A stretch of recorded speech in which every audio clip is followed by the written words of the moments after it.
أعوذ بكلمات الله التامات من غضبه وعقابه ومن شر عباده ومن حمزات الشياطين وأن يهدرون.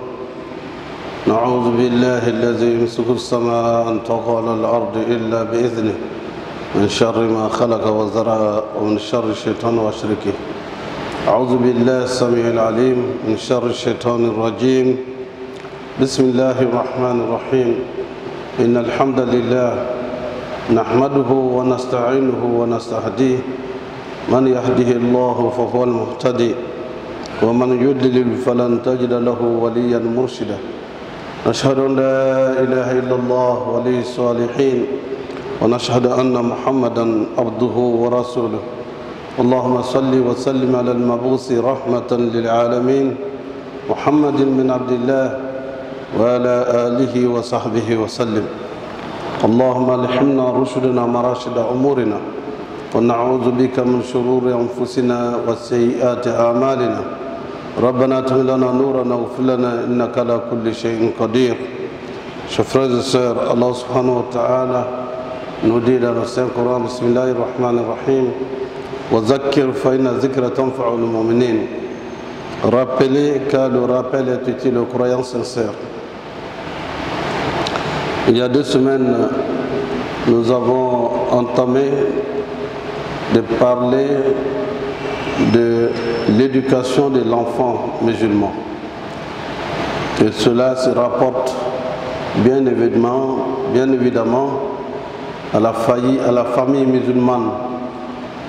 Depuis son départ par le choix des conjoints, l'homme et la femme, nous avons évoqué les critères et le critère le plus important retenu par le prophète sallallahu alayhi wa sallam, c'est le critère de la piété et de la vertu. Fasbar bizati din tarbati yadak. Choisissez celle qui a de bonnes moralités et qui est vertueuse. Cela sera bien pour la condition de la famille. Il en est de même que la femme également, dans son choix pour le mariage, doit choisir un homme vertueux, un homme pieux, un homme qui aime l'islam et qui a donc une très bonne éducation. Si ces 2 personnes de grande valeur s'unissent, le produit fini, dans un premier temps, c'est l'enfant. Et la famille repose donc sur le couple. Si le couple est bien composé, et si la suite peut être facile, nous avons évoqué à son temps que tout acte du musulman doit être soumis au fait qu'il faut se confier à Allah par l'istikhara, demander la bonne direction quand on veut se marier, quand on veut engager un commerce, un business, une affaire quelconque, un partenariat, soumis à l'appréciation d'Allah par la demande de la bonne direction qu'on appelle al-istikhara. Yastakhir al-muslim fi kulli shay. Tout ce qu'il veut entreprendre, bien sûr, il a son appréciation raisonnable en tant que l'homme pensant, demandant à des experts dans le domaine qu'est-ce qu'ils en pensent. Mais l'expert des experts, c'est Allah, qui sait la fin dernière de toutes choses. Il faut donc confier cela à Allah subhanahu wa ta'ala. Je le dis très bien, parce qu'il n'est pas rare qu'il y ait des mariages par affinité.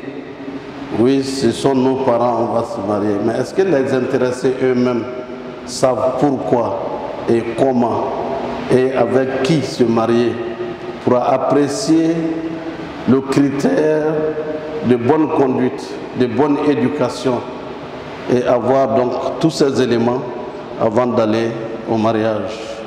Tout cela est accompagné d'un ensemble de prières, d'invocations C'est pour cette raison, pour votre information et le souci de notre formation, lorsqu'on veut se marier ici à la mosquée Salam du Plateau, nous avons institué la formation et l'éducation des futurs mariés. L'imam les reçoit pour leur enseigner ce à quoi ils vont s'engager. Pour que le mariage ne doit pas être seulement un saut dans l'inconnu. Un saut dans l'inconnu. Je vais me marier, ça va réussir, ça ne va pas réussir. Non. Ou bien on se marie, bon, on s'est croisé, c'est un bel homme, c'est une belle femme. Non, les critères sont là pour être situés et donner l'occasion donc à ceux qui sont aimés, choisis, viennent apprendre. Le mariage, c'est quoi? Quel est l'objectif que vous visez? Quels sont les rapports culturels entre les deux et les familles? Qu'est-ce que l'islam enseigne pour réussir son mariage? Qu'est-ce que l'islam enseigne pour réussir son mariage?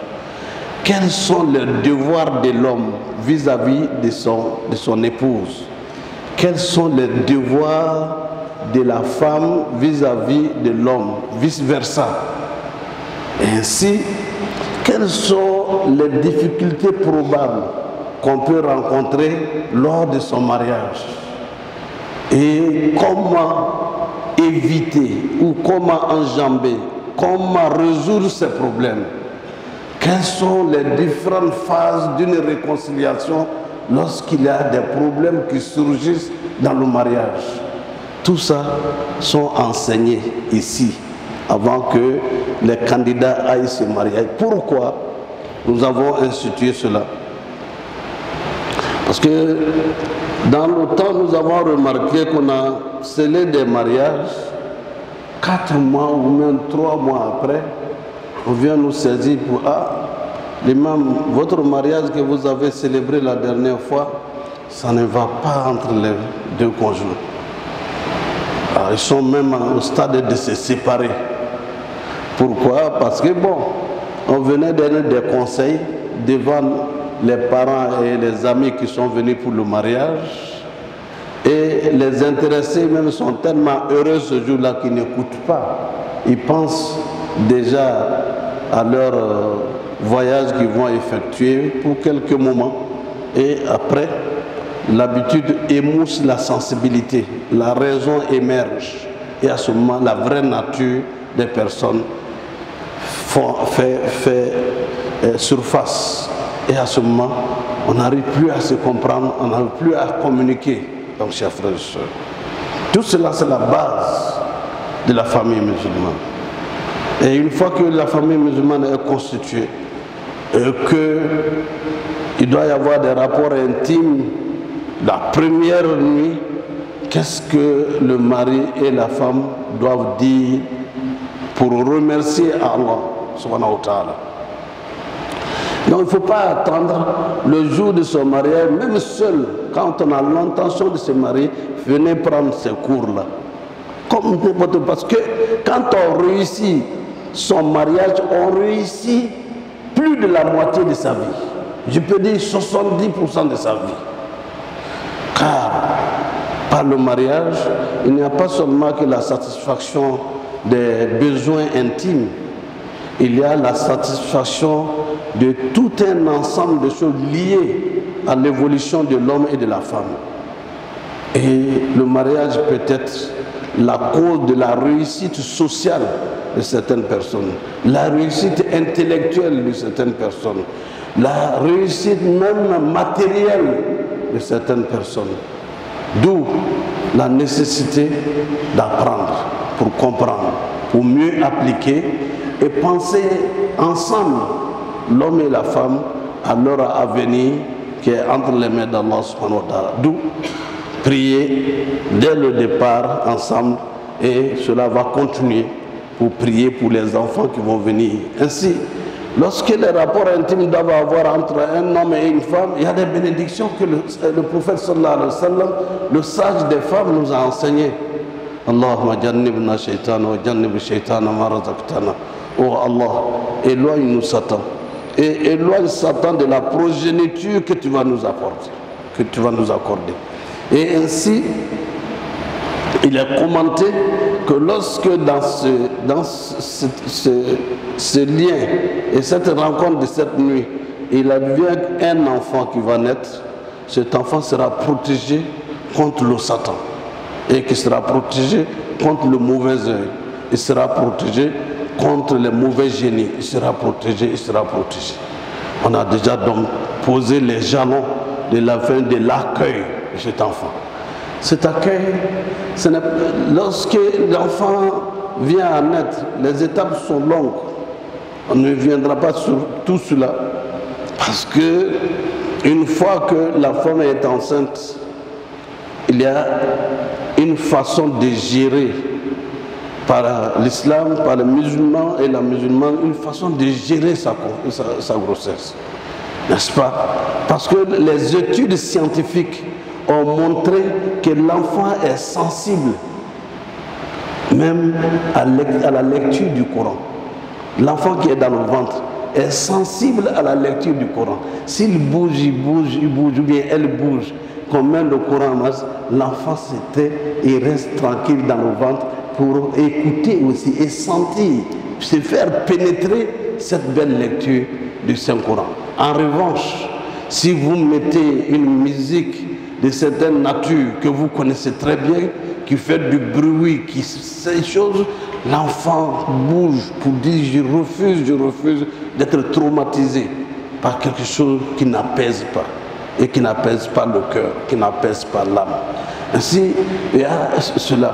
Ça demande que le père soit sensible à cela et ne soit pas violent, ni en parole, ni en acte, vis-à-vis de son épouse qui est enceinte. Et très souvent, cela sont des éléments dont il faut tenir compte. Ça nous paraîtrait chose banale, alors qu'auprès d'Allah, ce sont des mesures idoines, des mesures salvatrices. Ainsi, l'enfant va naître, et lorsque l'enfant naît, Victor Hugo le dit, le cercle de famille applaudit à grands cris. Mais c'est un moment de bonheur partagé. Alors il faut accueillir l'enfant. Il y a une manière d'accueillir l'enfant en islam. On vient et on fait l'appel à la prière dans l'oreille droite de l'enfant. Et on fait l'iqama dans l'oreille gauche de l'enfant. Et déjà, Allahu Akbar, il est dit dans l'oreille de l'enfant, qui va dans son cœur, que Allah est l'être suprême, le plus grand, le plus majestueux. Allahu Akbar, Allahu Akbar. La ilaha illallah, il n'y a de Dieu qu'Allah. Cela pénètre l'enfant et va dans le cœur de l'enfant. Ainsi donc, quelque chose de sucré, et ça peut être le miel, quand on met sur la langue de l'enfant, cela a également toute une signification pour le développement psychomoteur de l'enfant. Et ainsi de suite, chers frères et sœurs, cet enfant, le 7e jour de la naissance, on fait le baptême. Le baptême n'est pas un fait banal. On range la tête de l'enfant. On voit des jeunes couples aujourd'hui qui disent non, on n'a qu'à laisser la tête, les cheveux. Les cheveux qui sont mous là, ne le seront pas. Le couple que nous sommes, en tant qu'Africains noirs, les cheveux sont comme ça, sauf les cheveux des Noirs dravidiens de l'Inde. Et vous, il y a donc toute une étude qui définit ce genre de choses. Mais il faut enlever les cheveux de l'enfant. L'imam expliquera pourquoi on doit enlever les cheveux de l'enfant. C'est une mesure pour la santé, n'est-ce pas? Psychologie, c'est la santé même des yeux de l'enfant, la santé même de l'enfant pour ce qu'il doit sentir de bon et ce qu'il ne doit pas sentir. Et même ça peut éviter à l'enfant l'épilepsie, le fait de ranger l'enfant, de raser la tête de l'enfant. Autant de choses. Le poids en or ou en argent des cheveux est donné en aumône à un pauvre. Je ne dis pas les mendiants professionnels, mais à un pauvre, quelqu'un qui est indigent, ça se sent auprès de soi. Chers frères et sœurs, et à nos mamans, cet or-là, on ne fait pas des bagues en argent et on met l'or dedans pour la protection de l'enfant. Vous avez installé, si vous le faites, vous installez quelque chose pour le diable. Alors qu'il faut donner ça en aumône pour que ces personnes bénéficiaires fassent des bénédictions et des prières pour votre enfant, n'est-ce pas? C'est ainsi qu'on accueille l'enfant musulman.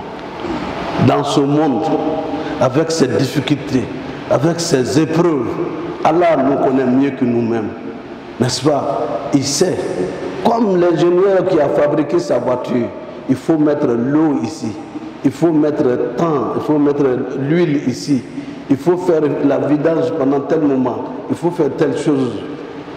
L'homme, c'est la fabrication d'Allah. Et c'est par le Coran qu'on sait l'usage qu'on doit faire de notre corps et ce qu'on doit faire également pour nos enfants. C'est pour cela qu'il faut s'en revenir, s'en référer. Et c'est pour cela qu'on appelle les imams pour venir faire le baptême. Mais le rappel de ces faits, c'est pour nous faciliter la vie de l'enfant plus tard. Ainsi, nous avons beaucoup d'enseignements. Lorsque l'enfant commence à parler, qu'est-ce qu'il faut apprendre à dire à l'enfant?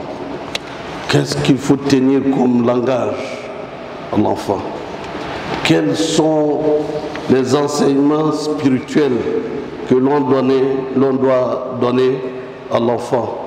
Le père comme la mère, n'est-ce pas? L'enfant est dans un stade de mimétisme. Il limite ce que les parents font. Mais il peut aussi prendre le mauvais langage, les mauvaises expressions autour de soi.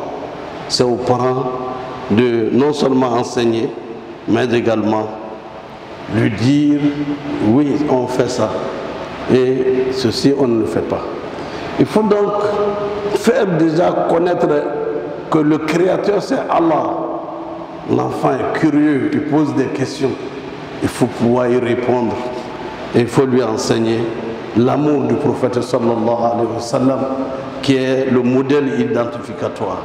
Si on suit les règles d'Allah, nous, lorsqu'on dira à nos enfants, on ne fait pas ça, à ce moment-là, l'enfant aussi va suivre ce que tu aimes et ce que tu n'aimes pas. Mais si on s'était sur ce que Dieu n'aime pas, que le prophète n'aime pas, sallallahu alayhi wa sallam, vous allez crier à tue-tête. L'enfant ne vous écoutera pas. Et ça, c'est une règle des rapports entre le Créateur et le créé, et les créés que nous sommes. Ainsi, le prophète nous dit, sallallahu alayhi wa sallam, le meilleur présent, le meilleur cadeau qu'un père fait à son enfant, c'est la meilleure éducation. L'éducation est différente de l'instruction. Et cette éducation, elle est incommensurablement l'élément le plus important. Nous avions commencé donc la semaine où on a commencé les sermons sur cette dimension. On doit dire à l'enfant, avant de manger, il faut dire Bismillah. Alors que les autres vont s'asseoir pour faire beaucoup de signes, beaucoup de choses, beaucoup de discours, quand on dit Bismillah ar-Rahman ar-Rahim, le Satan s'éloigne de ce qu'on mange. Et d'autres éléments, dire à l'enfant, avant de manger, il faut se laver les mains. C'est ce que le prophète sallallahu alayhi wa sallam faisait. Le prophète disait encore sallallahu alayhi wa sallam, il dit, la préférence est de manger avec sa main. La préférence. Il n'est pas interdit d'utiliser les cuillères, mais avec quoi? Pas avec la main gauche, c'est avec la main droite. Oui, moi je suis de la main gauche, mais nos parents savaient nous éduquer avec les valeurs de l'islam.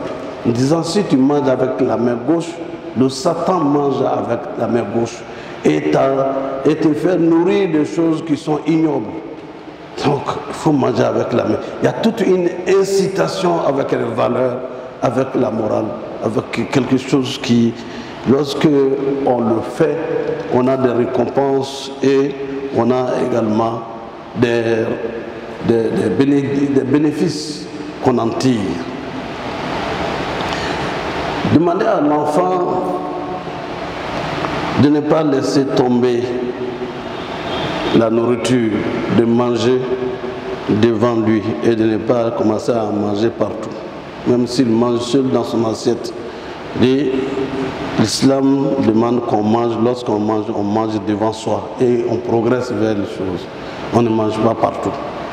Et ça aussi, l'enfant apprend et il comprend et l'applique. Demandez à l'enfant, assis-toi pour manger. Mais si nous sommes au cocktail et que les gens se mangent, l'enfant voit ça, il dit mais pourquoi j'ai vu les tontons, ils sont debout pour manger, ils mangent avec la main gauche. Je dis non, c'est parce qu'ils n'ont pas reçu l'éducation islamique. Ou alors ils l'ont reçu mais ils ont honte qu'on dise qu'ils sont musulmans. On ne le dit pas à l'enfant, mais on trouve la méthode et le langage qui permet à l'enfant d'assimiler et de comprendre que c'est son devoir. Et c'est la différence qu'il doit faire entre lui, musulman, et les autres. À ce moment-là, il ne sera pas complexé. Et dire également de ne pas se lever avant que la table ne soit débarrassée. Donc on demande aux enfants, avant de partir, que chacun aille avec son assiette pour aller déposer. Et ainsi, l'enfant saura qu'il n'y a pas dans la maison des domestiques pour lui. Et que lui aussi, il doit se servir et apprendre à être autonome. Vous savez, tout cela nous enseigne et d'enseigner à l'enfant à respecter la nourriture. Il m'est arrivé une fois de partir à un orphelinat avec un de mes enfants. L'enfant est revenu en pleurant. Regarde comment ces personnes-là, des enfants comme moi, souffrent pour manger et comment ils mangent. Ils n'ont pas leur pain, ils n'ont pas leur main. Ils mangeaient tout à la maison. Voyez-vous, l'enfant pleurait pour ses camarades. Est-ce que, en demandant que demain il puisse apporter, l'enfant puisse apporter à ses autres enfants qui n'ont rien à manger. Il faut le respect de la nourriture. C'est par l'exemple souvent que cela se pratique et de savoir que nous devons être reconnaissants vis-à-vis d'Allah subhanahu wa ta'ala. Vous savez, il y a tout un ensemble de valeurs que l'islam nous enseigne et dont nous devons tenir compte. Il faut apprendre à l'enfant à se vêtir correctement. Se vêtir, porter un vêtement qui couvre correctement le corps. Nous disons ça aux mamans de veiller au bon vêtement de nos enfants, les filles. Parce qu'à toute occasion, ce sont les hommes qui sont entièrement habillés et les femmes, les filles sont laissées quelquefois à elles-mêmes. S'habiller aussi en commençant par le côté droit. La main droite comme une chose et ensuite la main gauche comme on avance dans le tuyau. Quand on doit porter le pantalon pour les hommes, c'est le côté droit, le pied droit, ensuite le pied gauche. Quand on enlève, c'est le côté gauche qu'on enlève avant d'enlever le côté droit.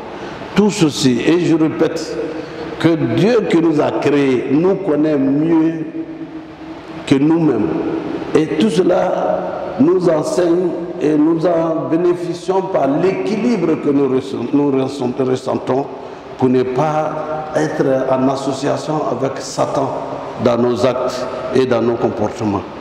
S'habiller est aujourd'hui une satisfaction que l'on doit, pour laquelle il faut reconnaître, il faut bien sûr remercier Allah subhanahu wa ta'ala. Vous savez, l'islam nous enseigne à nous et à nos enfants de se saluer. Le matin, vous vous êtes réveillé, saluez les membres de votre famille. Assalamu alaikum wa rahmatullahi wa barakatuh. Et les enfants aussi leur disent, faites le salam.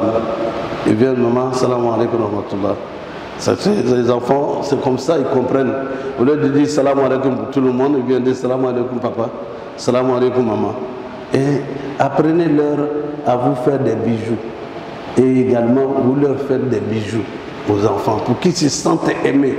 Quand l'enfant vous aime, il ne fera pas, excusez-moi le mot, il ne fera pas des bêtises de où il dit maman n'aime pas ça. Et chez nous en islam, on ne fait pas ça. Mon père n'aime pas ça. Cela parce que il y a l'affection, il y a l'amour que vous manifestez et dans lequel l'enfant a trempé. C'est pour cette raison, chers frères et sœurs, que la paix règne dans nos foyers. Car les premières victimes des violences conjugales, ce sont les enfants. Les premières victimes des séparations entre l'homme et la femme, ce sont les enfants. Ça déséquilibre. Et c'est cela qu'il faut faire en sorte que le foyer soit un cadre de paix, d'amour, de repos.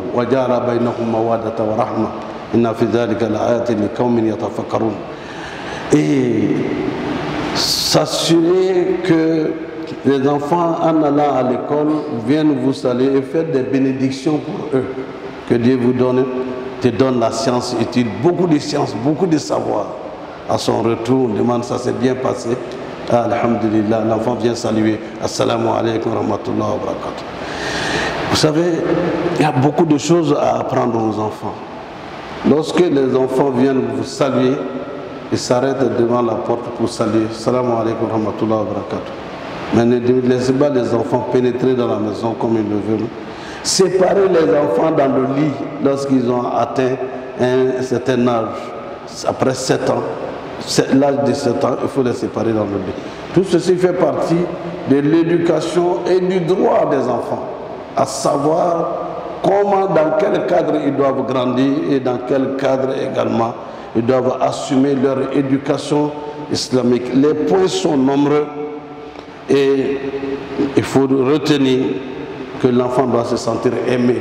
On apprend à l'enfant également à aimer ses propres parents. L'homme et la femme apprennent à l'enfant à les aimer. Et non accueillir l'enfant avec des cris et accueillir l'enfant avec des injures et bien d'autres choses ne participe pas à l'équilibre de l'enfant.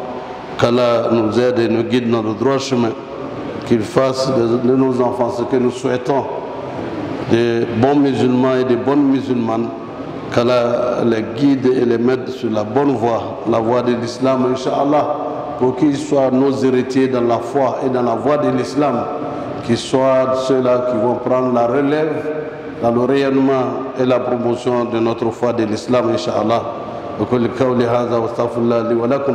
ولسائر المسلمين من كل ذنب فاستغفروه إنه هو الغفور الرحيم.